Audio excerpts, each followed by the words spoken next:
Acho que você está entrando num ponto agora que é interessante a gente entender, porque você falou, a loja Renner e tal, e a gente estava falando muito de residencial. Então eu queria que a gente fosse um pouco para os tipos agora de fundos imobiliários, porque eu sei que tem É, o de tijolo, tem o de nem papel, sei. é de logística, e assim, que a gente fosse para os tipos e depois eu quero saber quais que são as pegadinhas de cada um, porque assim, Mas, pô, o de papel, cara, ele tá pagando muito agora, mas mas até é. para ficar um pouco mais mastigado ali para audiência, explica até o que que é o papel, o que que é o tijolo, Sim, Isso, sim, por tudo. vamos lá. favor. Acho que é a Vamos lá. explicação Vamos lá. completa Então, aqui. o fundo imobiliário, quando a gente procura, né, mostrar esse tipo de investimento para as pessoas, a gente faz muito esse paralelo com o imóvel de aluguel, porque fica Sim. mais fácil de ser percebido. Mas o mundo do fundo imobiliário é muito mais abrangente, né? Inclusive, o setor residencial, os fundos que compram apartamentos para poder gerar renda, é uma fatia muito pequenininha, está começando ainda no Brasil. Quando você olha para mercados internacionais, isso já é muito consolidado, super forte lá fora. Aqui está começando. Onde estão os grandes fundos imobiliários no Brasil? Mercado comercial de tijolo e fundos de papel. Vamos olhar para fundo de tijolo primeiro. Então, o que é um fundo de tijolo? É um fundo que compra um imóvel físico. Então, o fundo é dono do imóvel e você, cotista, pode se sentir um pouquinho dono daquele imóvel também, né? Então, eu falo o seguinte: o CNPJ do fundo está na matrícula do imóvel. Você for lá no cartório e puxar a matrícula do imóvel, vai estar o Uhum. CNPJ do fundo lá. Ele é dono do imóvel, né? Tá. Da E, integralidade ou de e um esse de percentual. tijolo, ele pode ser tanto um galpão, quanto um prédio, quanto Aí um tem shopping? vários tipos. Você pode ter shopping centers, você pode ter escritórios, você pode ter condomínios logísticos, hospitais, universidades. O que mais pode ter? Imagine, tem um tipo muito específico chamado renda urbana. O que entra nesse renda urbana? Então, o fundo pegou um monte de dinheiro com os cotistas lá e saiu comprando. Comprou um supermercado Açaí. Aí ele comprou uma clínica médica, um laboratório Delboni, por exemplo, o prédio. E Uhum. alugou para o Delboni. A edificação do supermercado alugou, está alugado para o Açaí.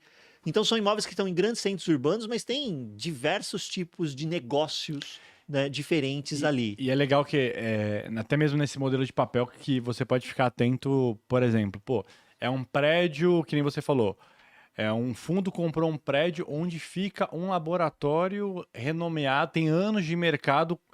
Qual é a chance desse proprietário não pagar o aluguel ou sair do imóvel é quase zero. E mais do que isso, o próprio contrato tem uma série de garantias que te deixam super confortável, né? Tem contrato que tem, por exemplo, uma garantia de uma carta-fiança. O que é isso?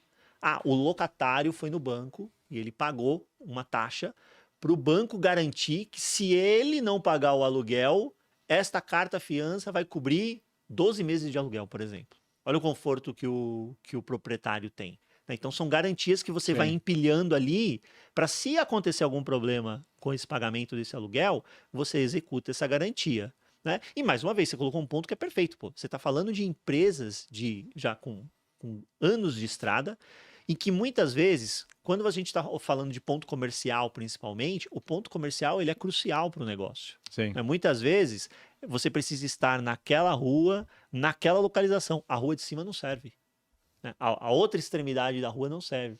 Às vezes, quando você está num condomínio logístico, você está de um lado da rodovia. Se você simplesmente se posicionar para o outro lado da rodovia, a depender, né, dos seus clientes, quem são, você pode correr o risco de pegar mais um pedágio para diante. E aí você encarece o custo do teu cliente. Então você tem que estar deste lado da rodovia, você não pode estar do outro lado da Sim. rodovia. Então tem uma série de coisas muito específicas que você analisa na hora que você vai selecionar fundo de tijolo. Mas os principais grupos: shopping center, escritório, condomínio logístico, esse grupo de renda urbana, como eu citei. Falei que tem hospital, falei que tem educacional, tem universidades, né? Fundos imobiliários que compram unidades educacionais ou escolas ou universidades. Tem até fundo imobiliário que compra cemitério, né? Nesse, o locatário é bem tranquilo. Pô, isso é bom. O O do locatário é bem cemitério é bom, porque é tranquilo. difícil, né? Tirar o cemitério dali e virar outra coisa vai ser mais difícil. Meio complicado, né? Meio É. complicado, Pô, né? subir um É prédio de bom, cima do cara. É bom. ministério. Agora eu fiquei curioso, que eu não sabia disso. É bom você investir num FII de cemitério? As estratégias que existem hoje ainda são muito novas. Então, elas não começaram ainda, não amadureceram ao ponto de começar a voltar dividendos de forma consistente para os cotistas. Uhum. Então, é tudo muito novo. Eles estão adquirindo ainda esses. O inquilino essa- não vai essa- sair dali, né? Desculpa, gente. Essas estratégias são muito novas, mas é importante a gente ter essa consciência de que esse mercado ele vai ficar cada vez mais abrangente. Sim. Tem estratégias que compram data centers. Então Nossa, ele vai e verdade. compra uma unidade de data center. Imagine a dificuldade que esse locatário teria de, vou mudar o data center de lugar.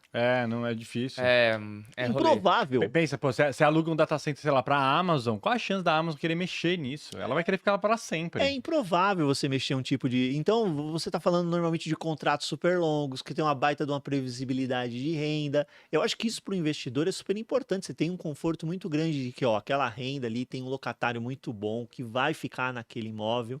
E aí você tem outros que até tem um giro maior de locatário, mas quando você entra no estabelecimento, você vê que está sempre ocupado. Shopping center, por exemplo. Então, o shopping, eu queria saber do shopping específico, depois eu quero saber se você tem um favorito aí nesse segmento. Posso contar uma coisa primeiro? Porque Conta a vez que o Hugão enterrou a gente na porra de um shopping. porque uma vez o Hugo, você conhece o Hugo, né? E isso foi para dar contexto para todo mundo. 2019. Foi dezembro de 2019. Ou seja, bull market total. Bull Gente, market. bull market aceita qualquer fundamento. É. Assim, cara, o negócio tá. Não tem nem pé nem cabeça, só que alguém fala assim, não, cara, o shopping tá sempre cheio. Você já viu aquele shopping vazio? Esse é o argumento do Hugão também. Então, acabou. Ele falou assim, pô, um shopping no ABC, É. lindo, maravilhoso, Não- cheio, sempre cheio. Essa região só vai melhorar. Só vai melhorar. E, tipo assim, era dezembro de 2019. 2 meses depois, pandemia, shopping fechado, fundo imobiliário pro chão. E até hoje eu carrego esse prejuízo do... Eu acho que eu vendi isso daí, cara. Nem sei.